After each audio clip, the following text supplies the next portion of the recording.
আমাদের আজকের গল্প মাসুদ রানা সিরিজের স্নাইপার প্রথম খণ্ড। লিখেছেন লেখক কাজী আনোয়ার হোসেন। প্রথম প্রকাশ 2007 সাল। পার্ট 7 বা শেষ পর্ব। ঘুমের মধ্যে অর্লেন আর রাইসকে দেখতে পেল রানা। গত কিছুদিনে ঘটে যাওয়া সব ঘটনা আর সবশেষে ওকে লক্ষ্য করে বিস্ফোরিত হওয়া রাইসের পিস্তল, সবকিছু বারবার অবচেতন মন ছবির মতো দেখিয়েছিল ওকে। স্বপ্নের মধ্যে প্রচণ্ড ক্রোধে চিৎকার করে উঠতে চাইল, কিন্তু এই অলিক জগতেও কঠোর বাস্তবতার মতো শত্রুরা ওর নাগালের বাইরে রয়ে গেল।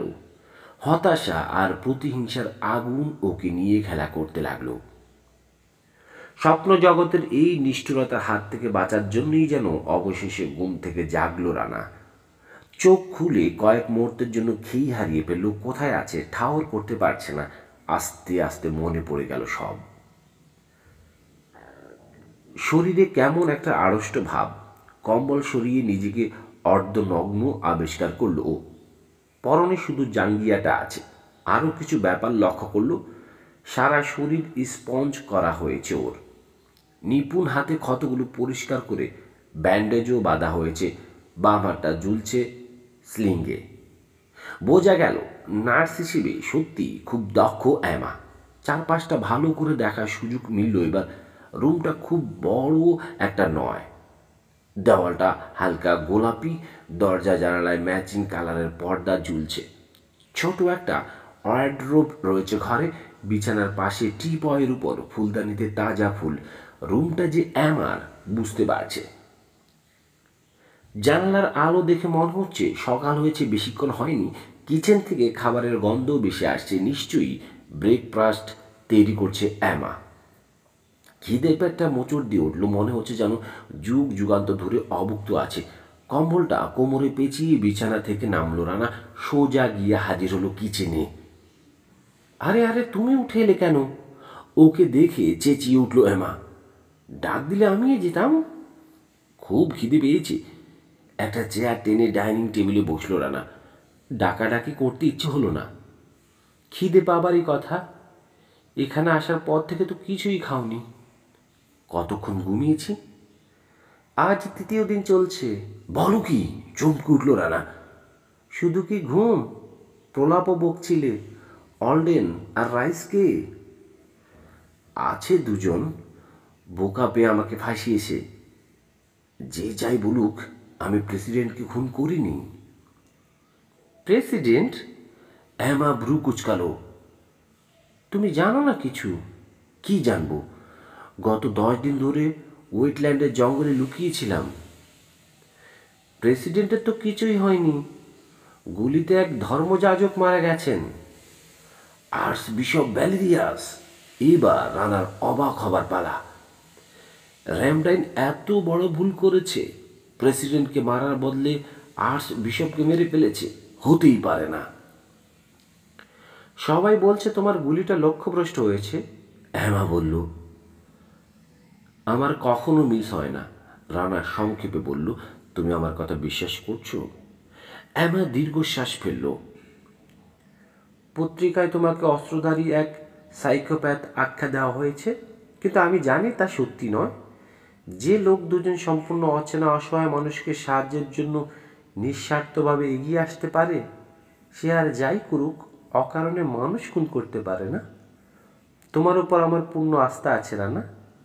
ভাবছিলাম কোনো একদিন নিশ্চয়ই তুমি আমাকে খুলে বলবে পুরো ব্যাপারটা, তবে এত তাড়াতাড়ি সুযোগটা এসে যাবে ভাবিনি। আমাকে ষড়যন্ত্র করে ফাঁসানো হয়েছে, আপাতত এইটুকুই বলতে পারি। যত কম জানো ততই মঙ্গল। এমনিতেও আমাকে আশ্রয় দিয়ে অনেক বড় বিপদ ঘাড়ে টেনে নিয়েছ। তুমি জানো তোমার জন্য কিছু করতে পারলে নিজেকে ধন্য মনে করব আমি। বিপদের ভয় করো না? মাথা নাড়ল অ্যামা। তুমি তো জানোই রানা, যে রোগে ডিলান মারা গেছে ওই একই রোগ ছিল আমারও। ইদানিং সেটা বেড়েছে অনেক। আমার কিসের ভয়? আমি তো এমনিতেই যাচ্ছি। রান্না শেষ হয়েছে। বাটিতে করে গরম স্টু আর পাউরুটি পরিবেশন করলো অ্যামা। বলল, অনেকের ধারণা তুমি বেঁচে নেই, তবে লাশ না পাওয়া পর্যন্ত এফবিআই সেটা বিশ্বাস করছে না। অবশ্য আমারও মন বলছিল তোমার কিছু হয়নি। বাইরের পরিস্থিতি কি বলতে পারো? খেতে খেতে জানতে চাইল রানা। আমার বিরুদ্ধে কোনো প্রমাণ পেয়েছে ওরা? পেপারে তো লিখেছে ফিঙ্গারপ্রিন্ট, অস্ত্র, কি কি যেন পাওয়া গেছে। তোমার অ্যাপার্টমেন্ট থেকে পুরো পরিকল্পনার ডকুমেন্টও উদ্ধার করা হয়েছে। তাছাড়া প্রত্যক্ষদর্শী তো আছেই। তোমাকে ধরে দেওয়ার পুরস্কার ঘোষণা করা হয়েছে $2 কোটি। শীষ দিয়ে উঠল রানা। বলল, বাপরে, এত টাকা! আমারই তো লোভ হচ্ছে। সোজা গিয়ে ধরা দিই, তোমার হচ্ছে না? টাকার চেয়েও দামি জিনিস পেয়ে গেছে আমি, জবাব দিল অ্যানা। তোমাকে? হাসল রানা। প্রসঙ্গ পাল্টাবার জন্য বলল, তোমার ডিউটি কখন? শরীর খারাপের কথা বলে ছুটি নিয়েছি। যে অবস্থা তোমার, দিনরাত 24 ঘন্টা সেবা যত্নের মধ্যে থাকতে হবে। ডিউটি করলে তোমাকে দেখবে কে? অবস্থা কি খুব বেশি খারাপ? ইন্টারনাল ইনজুরি তেমন মারাত্মক নয়, তবে রক্ত ঝরেছে অনেক। ক্ষতের মধ্যে একটা ফয়েল পেয়েছি, তুমি ঢুকিয়েছ। মাথা ঝাঁকালো রানা। খুব ভালো করেছ। ব্লিডিং থামানোর পাশাপাশি জীবাণুও ঢুকতে দেয়নি। তবে ইনফেকশনের ভয় একেবারে উড়িয়ে দিতে পারছি না। বেশ কয়েকটা ইঞ্জেকশন দিয়েছি সেজন্যে। সুস্থ হবে কবে নাগাদ? রক্ত শূন্যতা পূরণ হতে সময় লাগবে, তবে ইনফেকশন দেখা না দিলে সপ্তাহ দুয়েকের মধ্যেই ক্ষত শুকিয়ে যাবে আশা করি। এই সময়টুকু তোমার এখানে থাকলে কি খুব বেশি অসুবিধা হবে? আমার আসলে যাবার কোনো জায়গা নেই। এভাবে বলছো কেন রানা? এটা তো তোমারই বাড়ি। না, মানে তোমাকে বিপদে ফেলতে ইচ্ছে করছে না, কিন্তু কোনো উপায়ও তো দেখতে পাচ্ছি না। তোমার সহানুভূতির কাছে বিক্রি হয়ে গেছে আমি রানা, যেটা কোথাও কখনো পাইনি।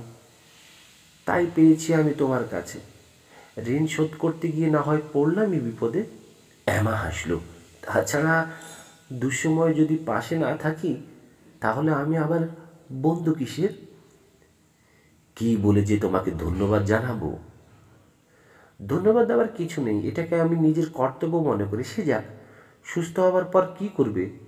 দেশ থেকে পালাবে? মাথা নাড়ল রানা। মিথ্যে অপবাদ নিয়ে পালিয়ে বেড়ানোর প্রশ্নই ওঠে না।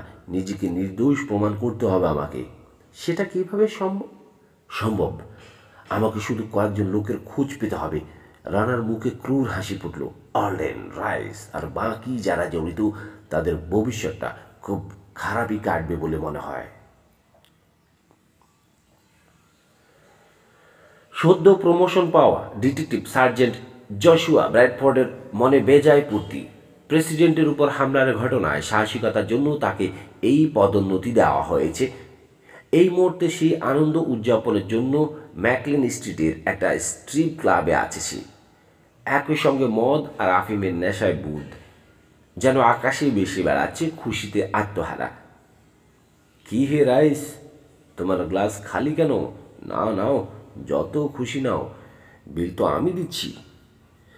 মেজর জাস্টিন রাইস গাল দিয়ে উঠল, তবে নেশাগ্রস্ত ব্র্যাডফোর্ড তো শুনতে পেল না। রাইসের মেজাজ খুবই খারাপ। চমৎকারভাবে প্ল্যান করা একটা অপারেশন ক্ষুদ্রাতি ক্ষুদ্র অংশ পর্যন্ত ঠিকমতো সম্পন্ন হয়েছে, শুধু তারটুকু বাদে। ডাক্তাররা রানার বেঁচে যাওয়াকে যতই মেডিকেল মার্বেল বলে আখ্যা দিক না কেন, আসল বাস্তবতা তো এটাই, শিকার তার হাত ফসকে পালিয়ে গেছে। কর্নেল আর্লেন গালাগালি করে রাইসের 14 পুরুষ উদ্ধার করেছে। এমন ব্যর্থতার কোনো ক্ষমা নাই। আউটফিটের বাকি সবার চোখে তামাশার একটা পাত্রে পরিণত হয়েছে সে। সেই ঘটনার পর থেকে মুখ লুকিয়ে চলতে হচ্ছে। অপমানের আরও চূড়ান্ত করা হয়েছে নিউ অরলিয়েন্সে এবারের মিশনটার জন্য পাঠিয়ে। অধস্তন যে কেউই কাজটা করতে পারত। তাছাড়া আসতে হয়েছে একা। বডিগার্ড ল্যান্সকে রেখে দিয়েছে অর্লেন শাস্তি হিসেবে। কি হে, কথা বলছো না যে? ব্র্যাডফোর্ডের ডাকে সঙ্গীত ফিরে পেল রাইস। ঘাড় ঘুরিয়ে বলল, আমি আর নেব না, তুমি খাও। তুমুল করতালি থামতেই শুরু হয়েছে গান। সামনের মঞ্চে নতুন একটা মেয়েকে উদয় হতে দেখল রাইস। শুধু ব্রা আর প্যান্টি পরে আছে মেয়েটা। কিছুক্ষণ পর তাও থাকবে না। নাচ শুরু হল। নর্তকীর দেহবল্লরী অসাধারণ। গরু নিতম্বের কাঁপুনি দর্শকদের বুকের রক্ত ছলকে উঠাচ্ছে। আর বিশাল আকারের বুক দুটো যে কোনো তরুণের আরাধ্য। ওর নাম ডমিনিক, কানে কানে বলল ব্র্যাডফোর্ড। কেমন বুঝছো? ভালো, সংক্ষেপে বলল রাইস। শুধু ভালো বলছো? অপূর্ব, বুঝলে, অপূর্ব। ওর নাচ দেখার জন্যে সবসময় আসি এখানে। প্রায় ভাবি এক রাতের জন্য ভাড়া করে নিয়ে যাব, কিন্তু সাহসী কুলায় না। হাজারো পুলিশে চাকরি করি তো। তবে আজ ভাবছি অফার দিয়ে ফেলব, যা থাকে কপালে। ওয়েট্রেস এসে ব্র্যাডফোর্ডের সামনে নতুন এক গ্লাস শ্যাম্পেন রাখলো। বলল, জশুয়া ডিয়ার, কোনায় বসা ভদ্রলোক এটা পাঠালেন আমেরিকার প্রেসিডেন্টের জীবন রক্ষাকারী পুলিশ অফিসারের জন্য। জোরে হেসে উঠল ডিটেকটিভ সার্জেন্ট। গ্লাস তুলে মাথা নুয়ে শুভানুদ্দায়ীকে কৃতজ্ঞতা জানালো। তারপর আবার মন দিল ডমিনিকের নাচ দেখে শীষ দেওয়ার কাজে। তুমি তো দেখছি বিখ্যাত হয়ে গেছো, রাইস বলল। টেলিভিশনের কল্যাণে। শ্যাম্পেনে চুমুক দিল ব্র্যাডফোর্ড। ফলাও করে আমার কীর্তি প্রচার করেছে ওরা। কানও ঘুষো শুনছি এই বছরের সেরা পুলিশ অফিসারের পুরস্কারটাও বোধহয় আমিই পাচ্ছি। প্রেসিডেন্ট আমার নামে এখন কোনো রাস্তাঘাট নামকরণ করে কিনা দেখো। আপাতত অপেক্ষা করছি হোয়াইট হাউসে দাওয়াত পাওয়ার জন্য। সেটা নিশ্চয়ই অন্যায় আবদার নয়। তা তো নয়, হাজারো সবাই জানে যে তুমি না থাকলে প্রেসিডেন্টকে মেরেই ফেলতো মাসুদ রানা। বাস্তবতা যাই হোক না কেন। কিসের বাস্তবতা? খ্যাপাটে গলায় বলল ব্র্যাডফোর্ড। নেশায় স্থান কাল পাত্র ভুলে গেছে সে। আমি গুলি করেছি রানাকে। বিল্ডিংয়ের জানালায় মুভমেন্ট দেখে সবার আগে ছুটে গেছি। থামিয়েছি পৃথিবীর সবচেয়ে ভয়ঙ্কর স্নাইপারকে। দ্যাটস দ্য ট্রুথ মাই বয়, বুঝেছ? থ্রিলিং একটা গল্প সিনেমা টিনেমা না বানিয়ে বসে কেউ। সেদিক থেকেও আমি এগিয়ে আছি দোস্ত। এক প্রযোজকের কাছে আমার গল্পের মুভি রাইট বিক্রি করে দিয়েছি। অন্য কেউ বানাতে গেলে মামলা ঠুকে দেব। এত প্রচারণা কি ঠিক হচ্ছে? রাইসের গলায় সন্দেহ। বেশি কথা বললে ঘুমোর ফাঁস হয়ে যেতে পারে। নেশার ঘরে বেপাস জবাব দিয়ে বসল ব্র্যাডফোর্ড। ঘুমোর ফাঁস হলে তো আরও বেশি টাকা পাবো। গম্ভীর গলা রাইস বলল, যথেষ্ট টাকা দেওয়া হয়েছে তোমাকে এরই মধ্যে। তুমি জানো না রাইস, টাকা আর মেয়ে মানুষের বেলায় যথেষ্ট বলে কোনো কথা নেই। যত পাওয়া যায় ততই বেশি পাওয়ার ইচ্ছে হয়। বুঝেছি। মাথা ঝাঁকালো রাইস, উঠে দাঁড়ালো। থাকো তুমি, আমার কাজ আছে, পরে দেখা হবে। কথাটা ব্র্যাডফোর্ডের কানে গেল কিনা বোঝা গেল না। সে ডমিনিকের নাচ দেখা নিয়ে ব্যস্ত, জিভ দিয়ে ঠোঁট চাটছে। ক্লাব থেকে বেরিয়ে এলো রাইস। পকেট থেকে মোবাইল ফোন বের করে ডায়াল করলো। হ্যালো। ও পাশে অলডেনের গলা। রাইস বলছি। খবর বলো। রিপোর্ট ভুল নয়। ব্র্যাডফোর্ড লুবি হয়ে উঠেছে। কখন যে নেশার করে সব ফাঁস করে দেবে বলা যায় না। ঠিক আছে, প্ল্যান মোতাবেক কাজ করো। Okay sir. আবার ভিতরে ঢুকলো রাইস। কয়েকজনের সঙ্গে কথা বলল। কিছু টাকাও হাত বদল হলো। এর 1 ঘন্টা পর ক্লাবের ম্যানেজার ব্র্যাডফোর্ডকে এসে বলল, ডমিনিকের সঙ্গে কথা বলেছি মিস্টার ব্র্যাডফোর্ড। আপনার মতো বিখ্যাত লোককে খুশি করতে আপত্তি নেই তার। তবে ওর নিগ্রো বয়ফ্রেন্ডটাই যা সমস্যা, টের পেলে খুনোখুনি হয়ে যেতে পারে। তাহলে কি আমাকে আশা ছেড়ে দিতে হবে? ব্র্যাডফোর্ডের গলায় হতাশা। মোটেই না। রাতের শিফটে ফায়ার সার্ভিসে কাজ করে নিগ্রোটা। বেরিয়ে যায় 11:30। আপনি যদি 12টার দিকে যান তাহলে কাজ হবে। এই নিন ঠিকানা। এক টুকরো কাগজ দিল ম্যানেজার। ঘড়ির দিকে তাকিয়ে খুশি হয়ে উঠল ব্র্যাডফোর্ড। 11:15 বাজে, তাহলে তো এখনই রওনা দিতে হয়। 12টা বাজার 5 মিনিট আগে নির্ধারিত ঠিকানায় উপস্থিত হলো ব্র্যাডফোর্ড। নির্জন একটা দোতলা বাড়ি দেখে পরিত্যক্ত মনে হচ্ছে। মেয়েটা এখানেই থাকে, মনে সন্দেহ উকি দিল তার। পরক্ষণেই বাতিল করে দিল চিন্তাটা। বুয়া ঠিকানা দিয়ে ওকে বোকা বানাবার সাহস ক্লাব ম্যানেজারের হবে না। দোতলায় উঠে দরজায় টোকা দিল সে। কয়েক সেকেন্ড পর খুলে গেল পাল্লা। ডমিনিক নয়, উদ্ধত পিস্তল দেখে চমকে গেল ব্র্যাডফোর্ড। মুখোশ ধরা অস্ত্রধারী বলল, চিৎকার করার চেষ্টা করো না, ভিতরে ঢোকো। নীরবে আদেশ পালন করল ব্র্যাডফোর্ড। ভিতরে ঢুকে দেখল অস্ত্র হাতে আরও দুজন মুখোশধারী দাঁড়িয়ে আছে। তাদের সামনে হাত পা বাঁধা অবস্থায় পড়ে আছে ডমিনিক। নেশা কেটে গেল তার। কড়া গলায় বলল, কত বড় ভুল করছো, কোনো আইডিয়া নেই তোমাদের, জানো আমি কে? কৌতুকে প্রথম লোকটা বলল, আমরা শুধু এটুকু জানি যে মিস্টার হিরো অব নিউ অর্লিয়েন্সের দিন শেষ হয়ে এসেছে। নাকি ভুল বললাম? কপালে ঘাম ফুটল ব্র্যাডফোর্ডের। কি করতে যাচ্ছে এরা? এর 15 মিনিট পর রাস্তায় দাঁড়িয়ে পরপর দুটো গুলির শব্দ শুনল রাইস। তারও 15 মিনিট পর 3 মুখোশধারী তার কাছে এসে রিপোর্ট করল, কাজ শেষ। ভেরি গুড, রাইস বলল। আর নিগ্রো বয়ফ্রেন্ড? তার ব্যবস্থা আরও আগেই নেওয়া হয়েছে। লাশটা আর কোনোদিন খুঁজে পাওয়া যাবে না। পারফেক্ট।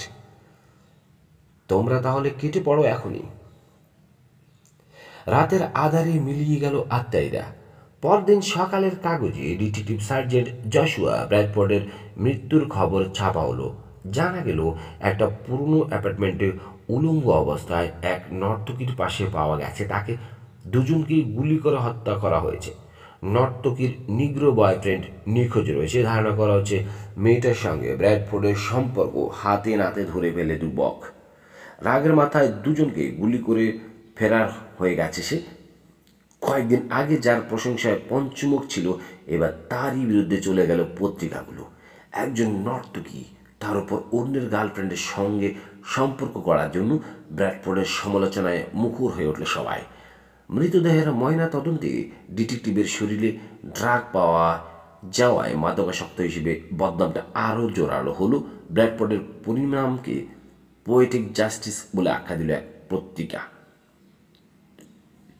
নিউ অর্লিয়েন্সের হিরোর মৃত্যুটা হলো সীমাহীন দুর্নাম আর অসম্মান নিয়ে। BCI headquarter, Dhaka.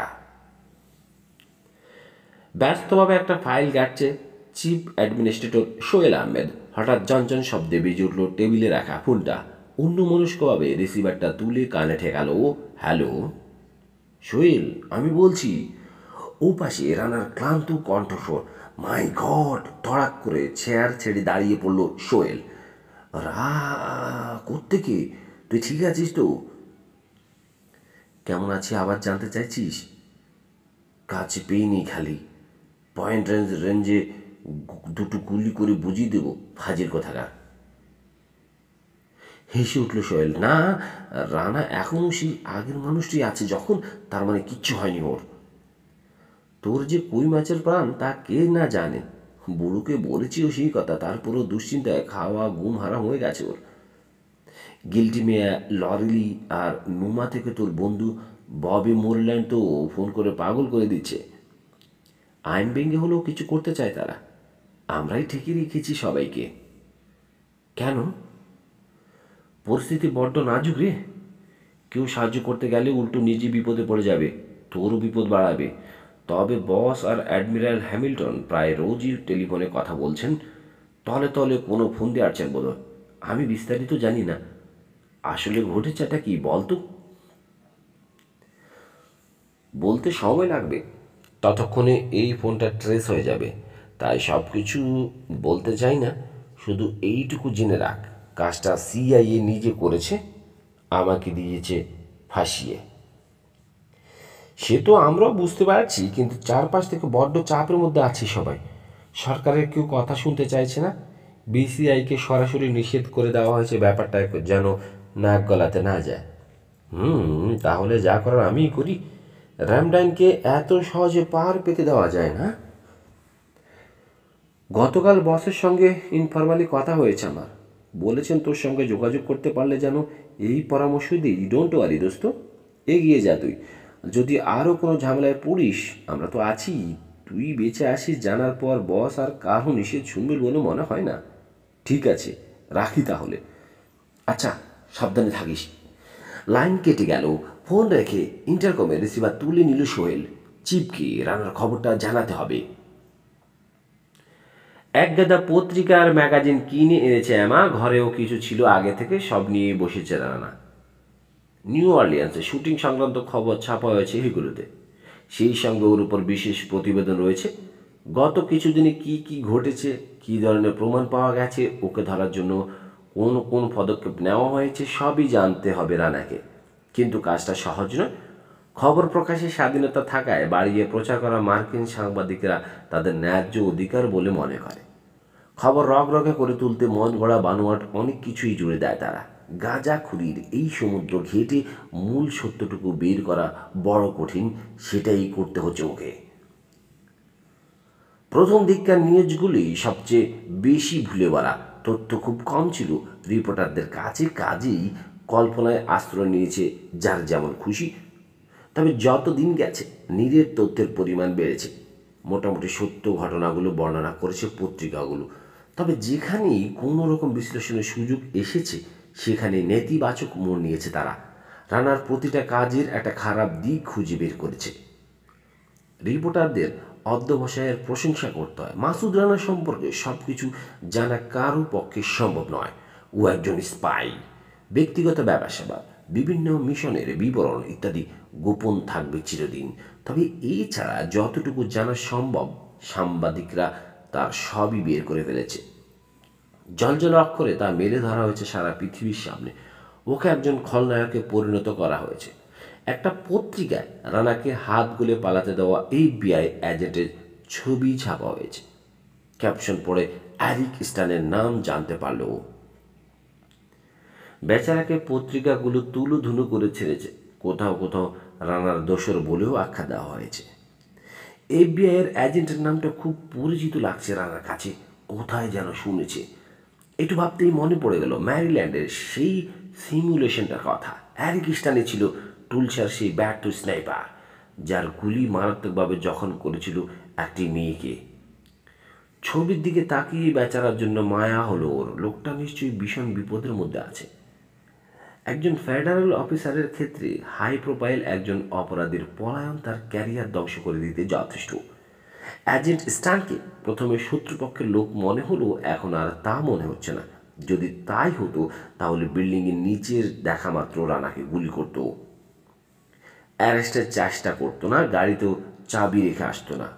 র্যামডান সম্পর্কে কোথাও কিছু লেখা নেই অবশ্য, সেটাই স্বাভাবিক। শত্রু হলেও এই লোকগুলোর বুদ্ধি দেখে রানা অবাক হচ্ছে। একজন মানুষের দুর্বলতা খুঁজে বের করায় ওদের জুড়ি নেই। কি টুপ দিলে রানার মতো অভিজ্ঞ এজেন্টও ওদের ফাঁদে চোখ কান বন্ধ করে পা দেবে তা ওরা ঠিকই বের করে ফেলেছে। পিউতর বাস্কভ। এই মুহূর্তে শুধুই একটা নাম, র্যামডাইন। তার খোঁজ পেয়েছিল বলে আর বিশ্বাস করে না ও। শিকারকে তাদের প্ল্যান মাফিক কাজে রাজি করানোর জন্যই শুধু নামটা উচ্চারণ করা হয়েছে। আসল বাস্কভ রয়ে গেছে ধরা ছোঁয়ার বাইরে। তার সঙ্গে কোনো একদিন বোঝাপড়া হবে না, তবে তা আজ বা খুব শীঘ্রই নয়। আগে র্যামডাইন আর ষড়যন্ত্রকারীদের সাহায্য করতে হবে, তারপর অন্য কাজ।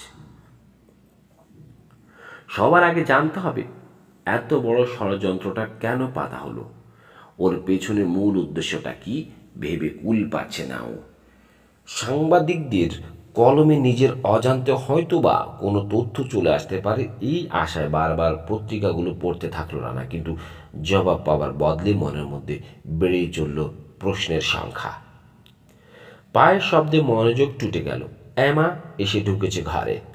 হাতের ট্রেতে এক গাদা জিনিস। ব্যান্ডেজ বদলানোর সময় হয়েছে।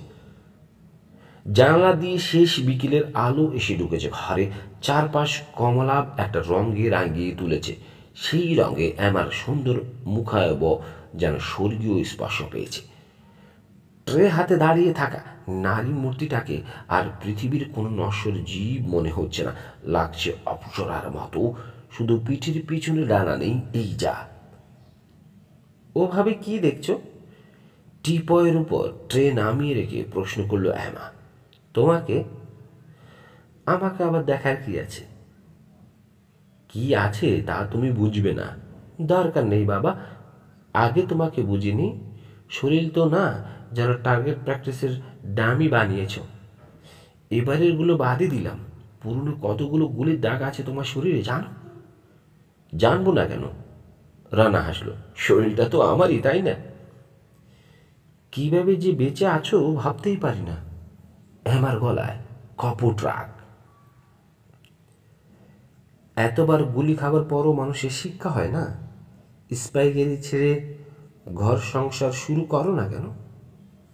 আমাকে বিয়ে করবে কে? পুরনো ব্যান্ডেজ খুলতে শুরু করেছে অ্যামা। নিচু গলায় বলল, শুধু বলে দেখো, মেয়ের অভাব হবে না। খপ করে ওর হাত চেপে ধরল রানা। নিজের কথা ভাবছো? ভাবলামই বা। তা হয় না অ্যামা।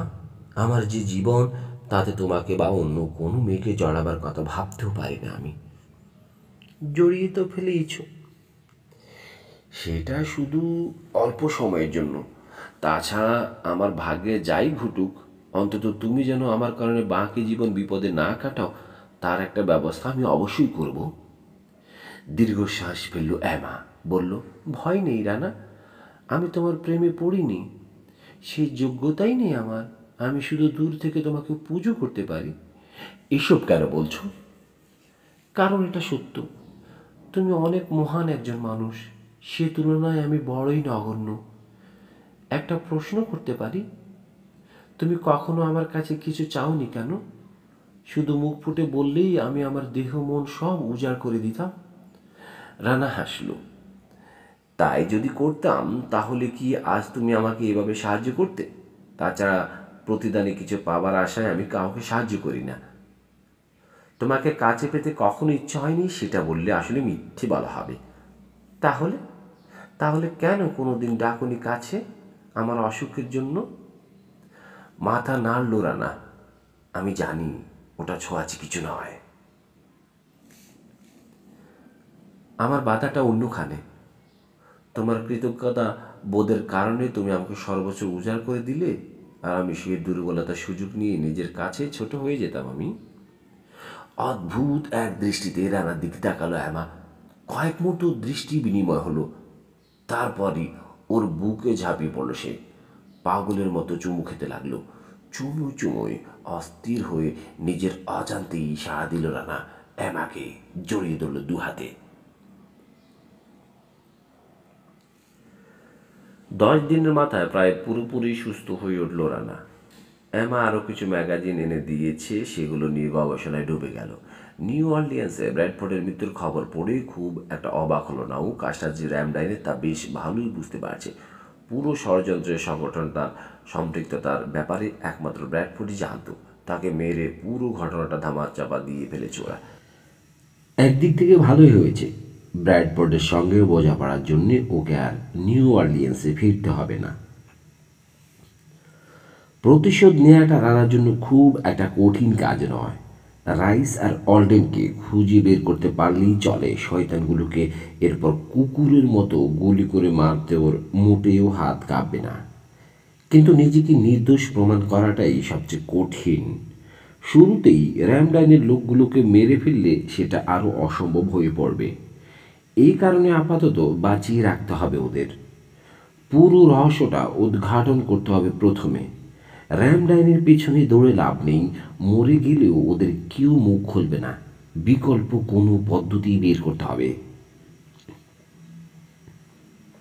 কয়েকদিন আগে টিভিতে শুটিংয়ের ফুটেজটা দেখতে পেয়েছে ও। অপূর্ব একটা শট, স্বীকার করতে হয়। অ্যারিক স্টানের মতো রানাও নিশ্চিত হয়েছে শটটা লক্ষ্যভ্রষ্ট নয়। আর্টস বিশপ ভ্যালেরিয়াসকেই লক্ষ্য করেই গুলি করা হয়েছে। আত্মার দক্ষতা প্রশ্নাতীত। ডায়াসে দাঁড়ানো দুরূহ একটা টার্গেটকে প্রায় 1200 গজ দূর থেকে শিকার করে ফেলেছে সে। এটা আর যাই হোক কোনো নবিশের কাজ নয়। গির্জার মিনার থেকে নিচু একটা অ্যাঙ্গেলে নানা ধরনের প্রতিকূলতার মধ্যে শটটা নিতে হয়েছে। পৃথিবীতে হাতে গোনা অল্প কয়েকজন শুটার শুধু এই শট নিতে পারে। তারপরও লক্ষ্যভেদের নিশ্চয়তা দেওয়া খুব কঠিন। রানা নিজেও পারত কি না বলা সম্ভব নয়। এই রহস্যময় শুটারই সব কিছুর চাবিকাঠি। বিশাল এই ষড়যন্ত্র রানাকে ফাঁদে ফেলা সবই নির্ভর করছিল লোকটা লক্ষ্যভেদ করতে পারবে কিনা তার উপর। রীতিমতো জুয়া খেলেছে রেবডাইন। আর্টস বিশপের গায়ে যদি গুলি না লাগতো, কিন্তু সত্যি কি এটা জুয়া? এতটা অনিশ্চয়তার মধ্যে কাজ করেছে হলডেনের দল? হতেই পারে না। তাহলে রহস্যময় এই স্নাইপারের উপর তাদের এতটা আস্থা থাকার কারণটা কি? কে এই লোক?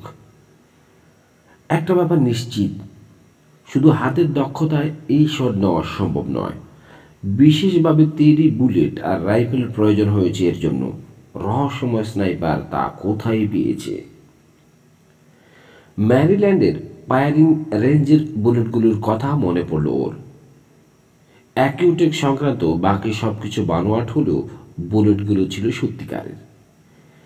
যেই এগুলো তৈরি করে থাকুক, অস্ত্র বা অ্যামিউনিশনের বিষয়ে তার সীমাহীন জ্ঞান রয়েছে। প্রিসিশন বুলেট বানানো কোনো ছেলে খেলা নয়। এমন সব জটিল হিসেব নিকেশের ব্যাপার আছে যা অস্ত্র দিয়েও অর্জন করা সম্ভব নয়। এটা ভাবতে দোষ নেই যে রহস্যময় লোকটাই বুলেটগুলো তৈরি করেছে। এবার আসে অস্ত্রের প্রশ্ন। খুব সহজেই তার জবাব পাওয়া গেল। রাইস ওকে গুলি করার একটু আগে স্কপে রাইফেলটা মুখোশধারী আত্মায়ের হাতে দেখতে পেয়েছে রানা। খটকা লেগেছিল সেই জন্যেই। ব্ল্যাক কিংবদন্তির সেই রাইফেল, যে কোনো লং রেঞ্জ শুটারের জন্য এক পরম আরাধ্য বস্তু। ম্যারিল্যান্ডে ওটা নিজে ব্যবহার করেছ। এবার মিলে যাচ্ছে সব। প্রিসিশন বুলেট আর ব্ল্যাক কিং। নিউ অর্লিয়েন্সের শটটার জন্য এই দুটো জিনিসই প্রয়োজন ছিল, এবং একজন তুখোর স্নাইপার। রাইস বলেছিল বন্দুকটার মালিক এককালে প্রচুর ট্রফি জিতেছে। সেই নিশ্চয়ই এই শটটা নিয়েছে। তাকে খুঁজে বের করতে হবে। তাহলে হয়তো প্রমাণ করা যাবে গুলিটা রানা করেনি। কিন্তু কে এই লোক, তার পরিচয় জানা যাবে কেমন করে? ভেবে অস্থির হলো। এমাকে লিস্ট করে দিয়েছিল বাজার থেকে পোশাক আশাকের পাশাপাশি কিছু প্রয়োজনীয় জিনিসও এনে দিয়েছে সে। সেগুলো ব্যবহার করে ছদ্মবেশ নিল রানা। এমার গাড়ি নিয়ে বেরিয়ে পড়ল। ইতিমধ্যে প্রতিবেশীদের কাছে নিজের দূর সম্পর্কের আত্মীয় এসেছে বলে জানিয়েছে এমা। এই কারণে বাড়িতে ওর উপস্থিতি নিয়ে কেউ সন্দিহান হচ্ছে না। পেজো ছেড়ে টুশনে চলে গেল। একটা পুরনো গান সব খুঁজে বের করলো। র্যাকে সাজানো অস্ত্রগুলোর দিকে তাকালো না একবারও। দোকানিকে বলল, আমি শুটিং সংক্রান্ত যত ম্যাগাজিন আছে দেখতে চাই। নতুন সংখ্যা সব ডিসপ্লেতে সাজানো আছে, দোকানি জানালো। আমি নতুন চাই না, রান্না বলল, পুরনো চাই। যত পুরনো হয় ততই ভালো। তাহলে তো গোডাউন খুলতে হয়, দোকানি বিরক্ত। কর করে দুটো $100 নোট কাউন্টারের উপর রাখল রানা। দেখে দাঁত বের হয়ে পড়ল দোকানির। বলল, আসুন আমার সঙ্গে। গোডাউন ভর্তি নানা শিরোনামের অসংখ্য ম্যাগাজিন। এর মধ্যে guns and ammo, shooting times, American rifleman পত্রিকাগুলো কোনো কাজের নয়। সেগুলো শুধু নতুন আগ্নেয়াস্ত্রের ছবিতে ভর্তি। খুঁজতে খুঁজতে অ্যাকিউরেসি শুটিং নামে একটা পত্রিকা পেয়ে গেল। খুঁজছিল এটাই। যে কয়টা কপি পেল কিনে নিল সব। আরও কয়েকটা দোকান ঘুরল রানা। ঢু মারল পুরনো বইয়ের দোকানেও। সবখান থেকেই পত্রিকাটার পুরনো কপি কিনতে থাকলো। দিন শেষে যখন পেজোয় ফিরে এলো, তখন গাড়ির পেছনে অ্যাকুরেসি শুটিংয়ের একটা ছোটোখাটো স্তূপ জমে গেছে। রাতে পত্রিকাগুলো পড়তে বসল রানা। বেঞ্চ রেস্ট শুটিংয়ের উপর বের হয় ম্যাগাজিনটা। প্রকাশিত হচ্ছে 60-এর দশক থেকে। পত্রিকার সম্পাদকীয় পড়ে জানা গেল শুরুতে এটা নিউজ লেটার আকারে বের হতো, পরে জনপ্রিয়তা বাড়ায় ম্যাগাজিনের রূপ নেয়। বেঞ্চ রেস্ট শুটিং বলতে অনেকে শুধু খেলা বোঝে। মানুষ মনে করে যাদের কাছে গুলি করা স্রেফ একটা বিনোদন মাত্র, তারা এই শুটিং বেঞ্চে শুয়ে অলসভাবে টার্গেট প্র্যাকটিস করে। কিন্তু বেশিরভাগ মানুষই জানে না এই বেঞ্চ রেস্টই একালে শুটিং জগতের রিসার্চ অ্যান্ড ডেভেলপমেন্টের কাজ করতো। অলসভাবে শুয়ে শুয়ে ফায়ার করার মাধ্যমেই ভালো শুটার এবং উন্নত আগ্নেয়াস্ত্রের জন্ম হতো। বেঞ্চ রেস্ট শুটাররা ছিল কিংবদন্তির মতো। তাদের মতো দক্ষ শুটার আর হয় না। রানার ধারণা রহস্যময় সেই স্নাইপার বেঞ্চ রেস্ট জগতেরই মানুষ। এককালে প্রচুর ট্রফি জিতে থাকলে তার বয়স নেহায়েত কম নয়। আর আগের কালে ভালো ফায়ারিং শিখতে হলে বেঞ্চ রেস্ট ছাড়া আর কোনো উপায় ছিল না। ম্যাগাজিনটা লং রেঞ্জ ফায়ারিং কম্পিটিশনের উপর ভালো কাভারেজ দেওয়া হয়। রানা আশা করছে এখান থেকে হয়তো ব্ল্যাক কিং বা চ্যাম্পিয়ন সেই শুটারের কোনো সূত্র পাওয়া যাবে। একের পর এক সংখ্যা পড়ে চললো, কিন্তু হতাশ হতে হলো। কাজে লাগার মতো কিছুই খুঁজে বের করতে পারল না। কিছু যদি পেতে হয় তাহলে আরও ঘুরতে হবে ওকে, কিন্তু আর নষ্ট করবার মতো সময় ওর হাতে নেই। ধৈর্য হারিয়ে ফেলেছে ক্রমে। তাছাড়া র্যামডাইন এবং আর্স বিশপের মধ্যকার কানেকশনটা বের করা জরুরি। ঘরের মধ্যে বসে থেকে কাজ হবে না, আর বেরোতে হবে ওকে। কিন্তু যতই ছদ্মবেশ নিক, মাথার উপর $2 কোটি হুলিয়া নিয়ে কি শান্তিতে কাজ করা সম্ভব? পিছনে লেগে থাকা মানুষগুলোকে খসাতে হবে। কিভাবে তা সম্ভব ভাবতে ভাবতে একটা আইডিয়া এলো মাথায়। পরদিন সকালে নাস্তার টেবিলে আমাকে পরিকল্পনাটা খুলে বলল ও। চলে যাবার কথা বলছো? আমার গলায় বেদনা ফুটল। মাথা ঝাঁকালো না, বলল যেতে তো হবেই, নইলে এই ঝামেলা থেকে নিজেকে রক্ষা করব কিভাবে? তাই বলে এত তাড়াতাড়ি? এখনো তো পুরোপুরি সুস্থ হওনি। যা হয়েছে তাতেই কাজ চলবে। কিন্তু তুমি কি সাহায্যটুকু করবে আমাকে? এমনিতে অনেক করেছো, আবার কিছু করতে বলছি কেমন যেন খারাপই লাগছে। বাজে বকো না। আমার গলায় জাহাজ। আমি না করলে কি করবে? যাও, করে দেবো তোমার কাজ, কিন্তু আমার ভয় হচ্ছে তুমি ধরা পড়ে যাবে। আমার উপর আস্থা রাখো, ধরা আমি পড়বো না। কিন্তু ঝুঁকিটা বড্ড বেশি হয়ে যাচ্ছে না? তোমাকে দেখা মাত্র যদি গুলি করে ওরা? করলই বা? রানা অবয়ের হাসি হাসলো। গুলিতে আমার কিছু হয় না, জানোই তো। ফাজলামি করো না, আমি সিরিয়াস। তাহলে শোনো, যথেষ্ট গুলি খেয়েছি আমি, আপাতত আর খাওয়ার মুড নেই। তাই যা যা করণীয় তার সব ব্যবস্থাই করব। কিন্তু তোমার হাত খালি। লড়াই যে করবে সেই অস্ত্র কোথায়? FBI এজেন্টের সেই পিস্তলটাও তো গুলি শেষ। চিন্তার কিছু নেই। আমার পেশার লোকদের কিছু টাকা পয়সা আর অস্ত্র সবসময় এখানে ওখানে লুকিয়ে রাখতে হয়। তেমন ব্যবস্থা আমারও আছে। যাবে কখন তুমি? পুরো সেট আপটা ঠিক করতে অন্তত একদিন লাগবে। সব যদি ভালোই ভালোই আয়োজন করতে পারি তাহলে ধরো পরশুই রওনা হয়ে যাব। আর আমি কোনোদিন কি দেখা পাবো তোমার? আমাকে বুকে জড়িয়ে ধরল রানা। অবশ্যই, কথা দিচ্ছি শীঘ্রই দেখা হবে আবার। একদিন পর ভোর 4টায় ঘুম থেকে উঠল রানা।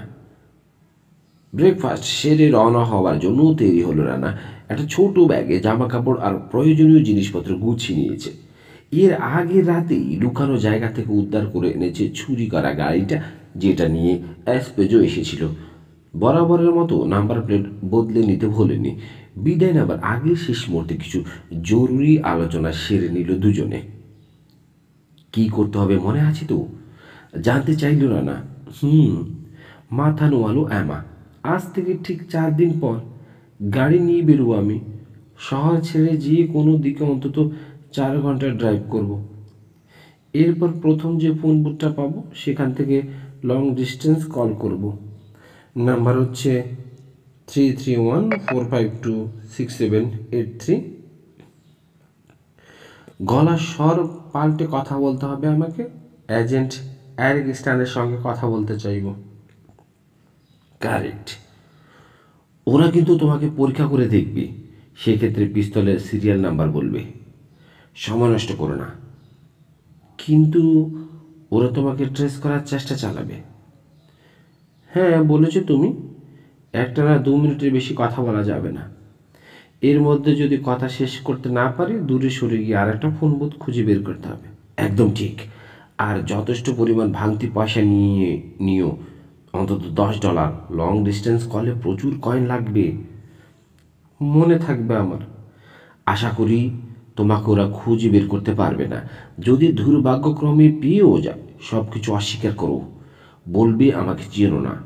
আমি যাবার পর অ্যামোনিয়া দিয়ে পুরো ঘর পরিষ্কার করে ফেলবে, তাহলে আমার ফিঙ্গারপ্রিন্ট পুরোপুরি মুছে যাবে।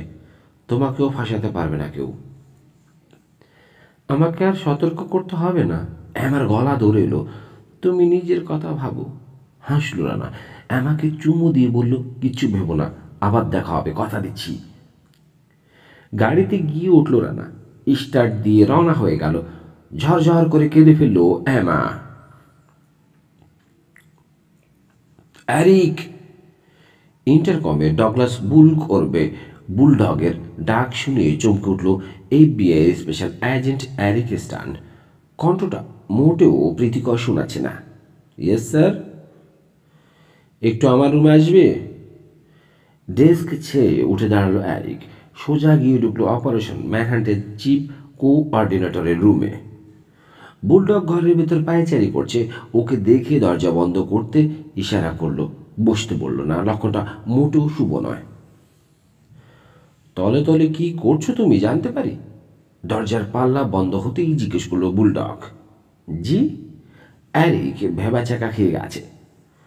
অপারেশন ম্যানহ্যান্টের কাজটা কি তোমার? তা তো আপনি জানেনই স্যার, আপনার লিয়াজও আমি।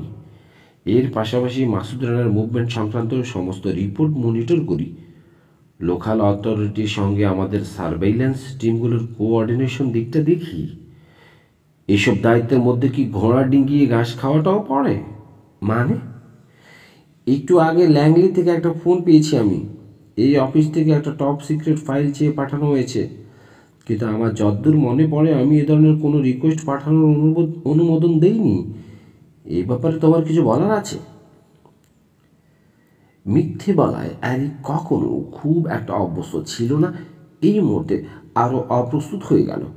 আমতা আমতা করে ও বলল, আপনি ব্যস্ত বলে বিরক্ত করতে চাইনি, ভেবেছিলাম ফাইলটা পেলে তারপর সব খুলে বলবো। বুলডগের চোখে আগুন জ্বলছে দেখে মুখের বাসা হারালো।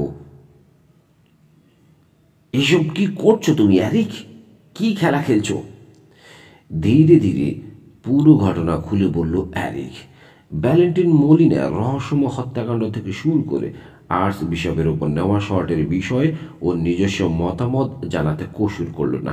কি কারণে র্যামডাইনের উপর সন্দেহ সৃষ্টি হয়েছে তাও ব্যাখ্যা করলো, কিন্তু বুলডগের চেহারায় বিন্দুমাত্র পরিবর্তন এলো না। সে জানতে চাইল, এসব তুমি আমাকে আগে কেন বলনি? বলতে চেয়েছি স্যার, কিন্তু আপনি বিশ্বাস করবেন বলে ভাবিনি, তাই নিজের উদ্যোগে প্রমাণ সংগ্রহের চেষ্টা করছিলাম। এখনও আমি বিশ্বাস করছি না, কড়া গলায় বলল বুলডগ।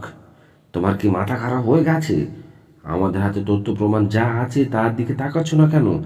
প্রেসিডেন্টকে মারার মোটিভ, উপায় সবই ছিল মাসুদ রানার। সার্কমস্ট্যান্সিয়াল ব্যালিস্টিক এভিডেন্স রয়েছে আমাদের হাতে, ফিঙ্গারপ্রিন্টও মিলে গেছে। সবচেয়ে বড় কথা, তুমি নিজে ঘটনার চাক্ষুষ সাক্ষী। আমি শুধু রানাকে পালাতে দেখেছি, গুলি করতে দেখিনি। তাছাড়া ব্যালিস্টিক এভিডেন্স যা পাওয়া গেছে তা সম্পূর্ণ কনক্লুসিভ নয় স্যার। তুমি কি তাহলে একটা খুনির পক্ষ নিচ্ছ?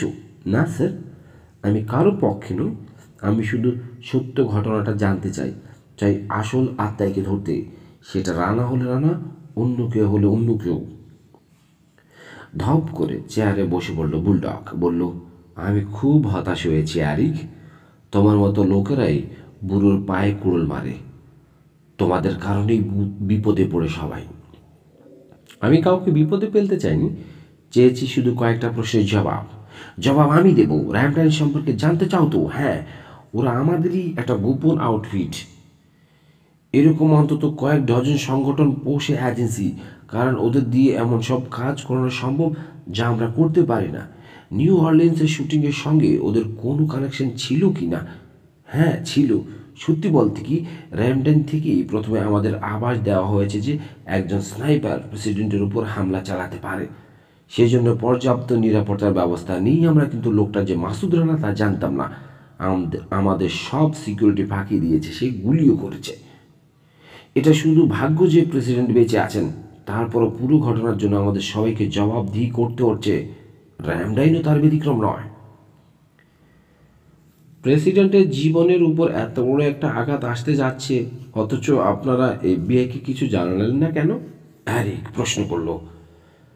কারণ তার কোনো প্রয়োজন ছিল না। আমরা যথেষ্ট অ্যালার্ট ছিলাম। প্রেসিডেন্টকে রক্ষার জন্য সিক্রেট সার্ভিসই যথেষ্ট ছিল। তা তো দেখতেই পাচ্ছি স্যার। অ্যারিকের কণ্ঠে বিদ্রুপের আভাস চাপা থাকলো না, তবে কান দিল না বুল্ক। এসব নিয়ে আর কোনো আলোচনা নয়, বুলডগ বলল। খুব স্পর্শকাতর একটা বিষয় নিয়ে নাড়াচাড়া করছো তুমি, অ্যারিক। এর ফলাফল ভালো হতে পারে না। আমি তা কী করে জানব? আপনারা তো সবাই মুখ বন্ধ রেখেছেন। সেটা কোনো কথা নয়। যেটা বুঝতে পারছো না, অনেক নিচের স্তরের মানুষ তুমি। তোমার সব কিছু জানার কোনো প্রয়োজন নেই। তারপরও গর্হিত একটা কাজ করেছো, এর ক্ষমা নেই। আমি শুধু রহস্যটার সমাধান চাই, সেই জন্যই।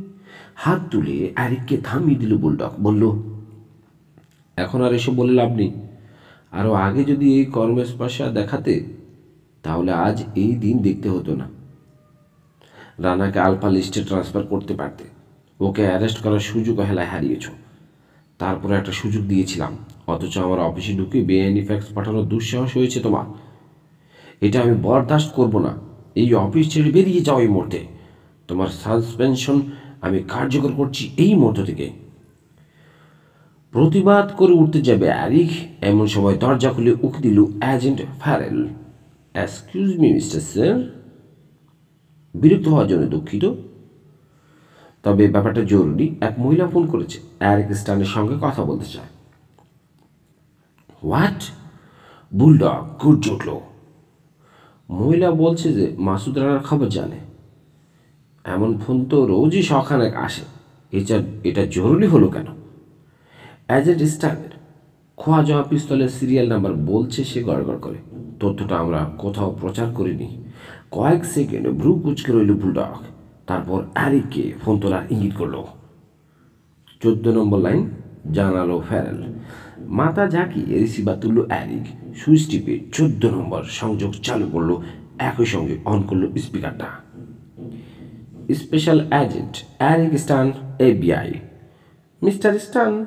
ওপাশ থেকে নারী কণ্ঠ বেশি এলো। উচ্চারণে দক্ষিণের টান স্পষ্ট, তবে গলার স্বরটা মেকি শুনেছে। মাসুদ রানা গত কয়েকদিন আমার সঙ্গে ছিল। কিছুক্ষণ আগে বেরিয়ে গেছে সে। আরকানসাসে যাচ্ছে। কে আপনি? আমার পরিচয়টা জরুরি নয়। রানাকে যদি ধরতে চান তাহলে এটাই আপনার সুযোগ। আপনি যে মিথ্যে বলছেন না তার প্রমাণ কি? প্রমাণ তো দিয়েছি, পিস্তলটার সিরিয়াল নাম্বার বলে। তারপরে যদি নিশ্চিত হতে চান তাহলে মাসুদ রানা ঠিক কয়টা আঘাতে আপনাকে অচল করেছে তা বলতে পারি। দুটো, তাই না? বেশ, ধরে নিলাম আপনি সত্যি বলছেন। রানাকে আরও আগে ধরিয়ে দিলে না কেন? বুঝতে পেরে যদি আমাকে গুলি করে দিত। এতটা ঝুঁকি নিতে চাইনি আমি। তবে বাকি জীবন রানা পালিয়ে বেড়াক, এটাও আমার ইচ্ছে নয়। আমি চাই সে ধরা পড়ুক, তার দোষ গুণের পয়সালা হোক আদালতে। আমাকেই ফোন করলেন কেন? আরও অনেক লোক আছে এখানে। পিস্তলটা তো আপনার ছিল, তাই না? তাই ভাবলাম আপনি সিরিয়াসলি নেবেন আমাকে। বুঝলাম। তাহলে বলুন, রানা আরকানসাসে কেন যাচ্ছে? জানা আছে আপনার? হ্যাঁ, ওখানকার একটা ব্যাংকের সেফটি লকারে ওর কিছু টাকা, অস্ত্র আর জাল পাসপোর্ট লুকানো আছে। সেগুলো আনতে যাচ্ছে। ব্যাংকটার নাম জানেন? পোক কাউন্টি সেভিংস। বুলডগ ইশারা দিচ্ছে আলোচনাটা দীর্ঘায়িত করার জন্য। কলটা ট্রেস করার জন্য কাজ শুরু হয়ে গেছে। রানার সঙ্গে আপনার সম্পর্ক কি? আমি তাকে ভালোবাসি, পরিষ্কার গলায় বলল নারীকণ্ঠ। সে নির্দোষ মিস্টার স্টান। দয়া করে তাকে মেরে ফেলবেন না। লাইন কেটে গেল।